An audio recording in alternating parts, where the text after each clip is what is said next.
അസ്സലാമു അലൈക്കും വറഹ്മത്തുള്ളാഹി വബറകാതുഹു. നബി സല്ലല്ലാഹു അലൈഹി വസല്ലമ തങ്ങളുടെ സ്വഹാബാക്കളിലെ പ്രമുഖരായ ബഹുമാനപ്പെട്ട ഉത്ബത്ത് ബിൻ മാലിക് റളിയല്ലാഹു അൻഹു ബഹുമാനപ്പെട്ടവർക്ക് പ്രായമായപ്പോൾ മുമ്പത്തതുപോലെ വേണ്ടതുപോലെ പള്ളിയിലേക്ക് പോകാനുള്ള അവസരം ബഹുമാനപ്പെട്ടവർക്ക് ഇല്ലാതെയായപ്പോൾ തൻ്റെ കണ്ണിൻ്റെ കാഴ്ചയൊക്കെ അവിടെ നിന്ന് നഷ്ടപ്പെട്ടു വരുന്ന ആ സമയത്ത് മുത്തുനബിയോട് പോയി പറഞ്ഞു, നബിയെ, എനിക്ക് മുമ്പത്തതുപോലെ പള്ളിയിലേക്ക് വരാൻ എന്നെക്കൊണ്ട് സാധിക്കുന്നില്ല, കുറേ ദൂരമുള്ളതാണ്.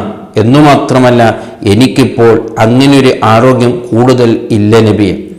അതുകൊണ്ട് ഞാൻ പലപ്പോഴും എൻ്റെ കൈവനുസരിച്ച് ഞാൻ ഇങ്ങോട്ട് വരും, പക്ഷെ പലപ്പോഴും ഞാൻ വീട്ടിലാണ് ഇപ്പോൾ ഞാൻ നിസ്കരിക്കാൻ ഉദ്ദേശിക്കുന്നത്.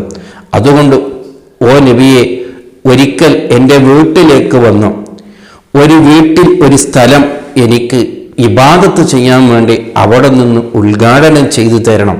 ഇതിൽ നിന്നൊക്കെ ധാരാളം പഠിക്കേണ്ട പാഠങ്ങളുണ്ട്. വീട്ടിൽ ഒരു നിസ്കരിക്കാൻ വേണ്ടി ഒരു സ്ഥലം ഒരുക്കുമ്പോൾ അവിടെയും അത് മുത്തുനബിയെ കൊണ്ട് ആദ്യം തുടങ്ങാൻ വേണ്ടി ബഹുമാനപ്പെട്ടവർ ചിന്തിക്കുകയാണ്.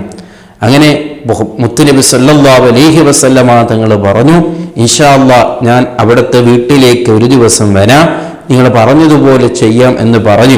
അങ്ങനെ കുറച്ച് ദിവസങ്ങളൊക്കെ കഴിഞ്ഞ ശേഷം ഒരു ദിവസം ബഹുമാനപ്പെട്ട ഉത്ബത്ത് ബിൻ മാലിക് റളിയല്ലാഹു അൻഹുവിൻ്റെ വീട്ടിലേക്ക് ഹബീബ് സല്ലല്ലാഹു അലൈഹി വസല്ലമ തങ്ങൾ അവിടെ നിന്ന് വരികയാണ്. വന്നുകൊണ്ട് മുത്തുനബി അവിടെ നിന്ന് ചോദിച്ചു, നിങ്ങൾ എവിടെയാണ് നിസ്കരിക്കാൻ ഉദ്ദേശിക്കുന്ന സ്ഥലം? അങ്ങനെ അവിടെ നിന്ന് ഒരു സ്ഥലമൊക്കെ അവിടെ നിന്ന് ബഹുമാനപ്പെട്ടവർ ഒരുക്കിയിട്ടുണ്ട്. ഇനി അവിടെയാണ് ഞാൻ ഇബാദത്ത് ചെയ്യുക എന്ന് ഉദ്ദേശിച്ചിട്ട് അങ്ങനെ മുത്തുനബിയെ കൊണ്ട് ആദ്യമായി അവിടെ നിസ്കരിപ്പിക്കുകയാണ്. അങ്ങനെ ഹബീബ് സല്ലല്ലാഹു അലൈഹി വസല്ലമ തങ്ങൾ അവിടെ നിന്ന് ആദ്യമായി ആ സ്ഥലത്ത് നിസ്കരിച്ചു കൊടുക്കുകയാണ്. അങ്ങനെ ബഹുമാനപ്പെട്ട ഉത്ബത്ത് ബിൻ മാലിക് റളിയല്ലാഹു അൻഹുവിൻ്റെ വീട്ടിലേക്ക് ഹബീബ് സല്ലല്ലാഹു അലൈഹി വസല്ലമ തങ്ങൾ വന്നിട്ടുണ്ട് എന്ന് അറിഞ്ഞപ്പോൾ അവിടെയുള്ള ചുറ്റുവശത്തുള്ള അയൽവാസികളായ ആ നാട്ടുകാരായ സ്വഹാബാക്കളൊക്കെയും ഓടിയെത്തുകയാണ് ബഹുമാനപ്പെട്ടവരെ വീട്ടിലേക്ക്.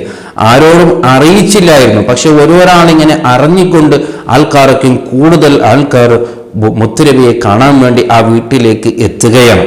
അങ്ങനെ എത്തിയപ്പോൾ എല്ലാവരും മുത്തുനബിയോട് അങ്ങോട്ടും ഇങ്ങോട്ടൊക്കെ സംസാരിക്കുന്നുണ്ട്, മുത്തുനബിയോട് ദുആ വസിയത്ത് ചെയ്യുന്നുണ്ട്, അങ്ങനെയൊക്കെ ചെയ്യുന്നുണ്ട്. കൂട്ടത്തിൽ മുത്തുനബി എത്രമാത്രം സ്വഹാബാക്കളെ ശ്രദ്ധിക്കുന്നുണ്ട് എന്നതെനിക്ക് മനസ്സിലാക്കാൻ വേണ്ടിയുള്ള വലിയൊരു സൂചനയാണ് ഈ ഹദീസ്. കൂട്ടത്തിൽ ആ വന്ന സ്വഹാബാക്കളൊക്കെയും ഇങ്ങനെ സംസാരിക്കുന്ന കൂട്ടത്തിൽ ആരോ ഒരു സ്വഹാബിയെ കുറിച്ച് ഇങ്ങനെ സംസാരിച്ചു. സ്വാഭാവികമാണല്ലോ, അയാളെന്താ വരാത്തത്? അയാൾ മുത്തുനബി ഇപ്പോൾ ഇങ്ങോട്ട് ഇതുവരെ നമ്മളെ നാട്ടിലേക്ക് വന്നിട്ട് പോലും അയാളിപ്പോൾ മുത്തുനബിയെ കാണാൻ വന്നില്ലല്ലോ, അയാളെന്താ വരാത്തേ എന്ന് പറഞ്ഞിട്ട് ഒരാളെ കുറിച്ചിട്ട് ഇങ്ങനെ സംസാരിക്കുന്നത് മുത്തുനബി ഇങ്ങനെ ശ്രദ്ധിക്കുകയാണ്. അപ്പോഴാണ് അതിൽ നിന്ന് ഒരാളെ പെട്ടെന്നൊരു അഭിപ്രായം പറഞ്ഞു, ദാലിക മുനാഫിക്കുൻ, അദ്ദേഹം മുനാഫിക്കായിട്ടിട്ട് അദ്ദേഹത്തിനിക്ക് ഇപ്പൊന്നും അള്ളാഹുവിൻ്റെ റസൂലൊന്നും വേണ്ട.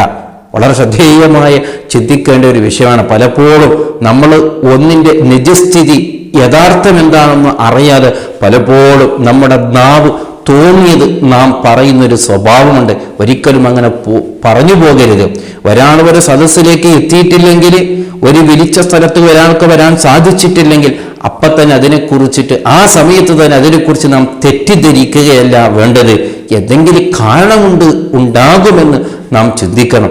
അങ്ങനെ അദ്ദേഹം മുനാഫിക്കാണ്, അദ്ദേഹത്തിന് അല്ലാഹു റസൂലിനോട് ഇഷ്ടമില്ല എന്ന് പറഞ്ഞ ആ താമസം ഹബീബ് സല്ലല്ലാഹു അലൈഹി വസല്ലമ തങ്ങൾ അവിടെയുള്ള ആൾക്കാരൊക്കെയും തിരുത്തുകയാണ്. നിങ്ങൾ ആ പറഞ്ഞത് ശരിയായില്ല, നിങ്ങൾ എന്ത് അടിസ്ഥാനത്തിന്റെ പേരിലാണ് അദ്ദേഹം മുനാഫിക്കാനെന്ന് പറഞ്ഞത്?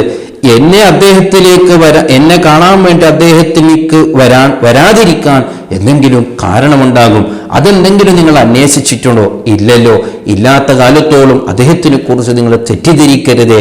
വെറുതെ എന്തൊക്കെയോ നിങ്ങളുടെ അഭിപ്രായം തോന്നിയത് പറഞ്ഞു പോകരുതേ.